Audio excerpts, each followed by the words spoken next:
Eselengitshadile ke ngeli xesha ndithathwa So imeko ke ngoku iye yaphucuka kule nto uba ibingathwanga ke ngoku because sigqibelene kunzima yabo. Yeah. Ngoku wafumana u-KFC, umsebenzi kwa-KFC, Yeah. then uzongena apha ngoku-evarsity uyafunda. Yeah. Imeko itshintshile ngoku njengoba sokwazi ukuthatha inkosikazi. No, itshintshile imeko kwinto ethi because remember that xa ndibe-honest ndaphangela noko umntu wakwazi ukuthenga ifriji, wasithengele ibhedi, akwazi ukusapota kokwabo, you know. And ndani-focused wena kwinto ethi ndandingayifuna laa nto uba kuthiwa kukho umntu ongusisi endithandana naye, ndidlala naye, andinangazinto ezogini. I knew that if I want to be committed in life, one of the commitments that I need to do is to get married. Yeah, you know. And then I got married to Kulosis. One time I shared Moses. Hayi, ungathi usisi awungene ngubani? Okay. Nesithembu mhlawumbe No, my wife's name is Ovatiswa Ndlela. Wasemdantsane. Majo Qhubeka. Nkosikazi yami. Nge-3rd yakaJanuwari. Sigqibe 18 years sitshadile. Yo, Neminyaka eyi-18. hayi kweli xesha kuthiwa abantu abalasti ngalo. Yeah. No. The lady, she is a lady. She is a lady. Dibana aphi ke ngoku nomavati? Ndibona la ecaweni. Njani ungabe emdantsane wena usebhayi? No, what happens ezicaweni kuba khona lana ukuthiwe abantu kuba khona imihlangano kuze i-district ethile sonke sibe lapha ecaweni. So kule nkosi ndandikhonza kuyo ke ndandingumntu oyethanda, ndandikusekomitini, ndandithanda uscribe. So kwenzeka into yoba lo sisi ke ngoku yena uphuma kwecala lasebhoda. So phaa ebhoda kwathiwa uyacela into yoba abe sekomitini kwelaa cala lasebhoda. Now so sadibana ke ngeli xesha lento yoba mtshato sofuneke ndifakele ke ubaba, this is what she is supposed to be doing. Now ikhona enye itshephu naye ngokungumntu omkhulu wasesigabeni, yabo. He's an elder, you know. So ndiyichazele le tshephu noba yho ndamthanda lo sisi, yabo. Into ngoku akazongena ke Akumele uyamsondeza kanti uyambhekelisa okanye uzokwazi banditrustanga kwabona aba okay. aba abadala aba, yabo. Kulo sisi, I'm too jealous of this lady. Ndathi akazongena apha, ufuna omnye umntu, yabo. Ndambona ngala mini, I think it was June 2007, June 16, 2007, and then 6 months then I got married.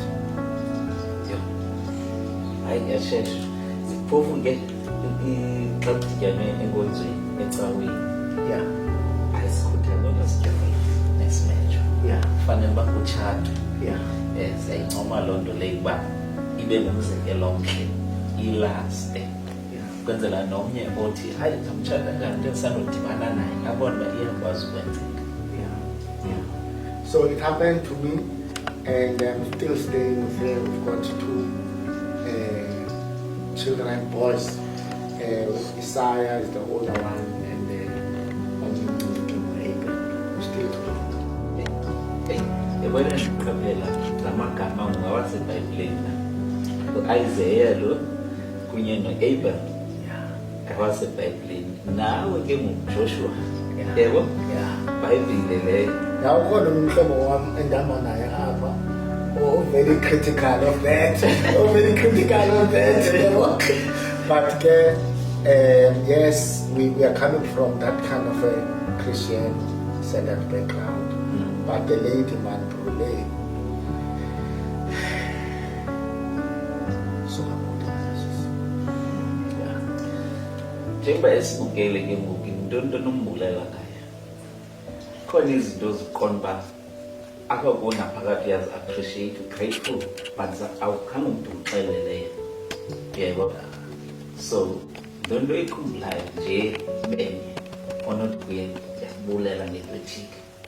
I'm grateful for anything. yeah, man. My wife Uvati, I appreciate the fact that ube one interest yaleno ndifunayo ebomini. My wife, when I met her, I told her I want to become a psychologist. My wife, nguye owathi kum, hamba esikolweni. I will look after your mother and our children. Our competition, support. Waphangela yedwa, my wife, waphangela yedwa, supporting my mother and myself and my kids. And she wanted me to get what I want. You know, so I will always, what I am today, you know, abantu babona uNdlela, Joshua Ndlela, who is a psychologist. If it was not for Uvatiso, I don't think I would be where I am now. And the other thing, man, okay, she's not an angel. Okay, she's not an angel. She's a human being. But I have noticed that akakho insecure. Abona umsebenzi wami wona practically. Sebenza ngabantu. Yeah. And my mom, she's not. My wife, she's not. And I appreciate her for that. You know, baku cases haven't gone like you. Hi. So, but my wife will always stick around with me. And I appreciate that for her. Hayi masimbulele sisi apho sibukele khona siyabulela. Imeko ezifana nezi zinqabile ixesha elininzi uthi nemuntu aphelwe ngumsebenzi phasala ke yonke into yakhe ubona uba kuchitheka umtshato akasahlonitshwa nasefemelini yonke laa nto xa yena ethe nca ekusapota into enkulu kakhulu leyo.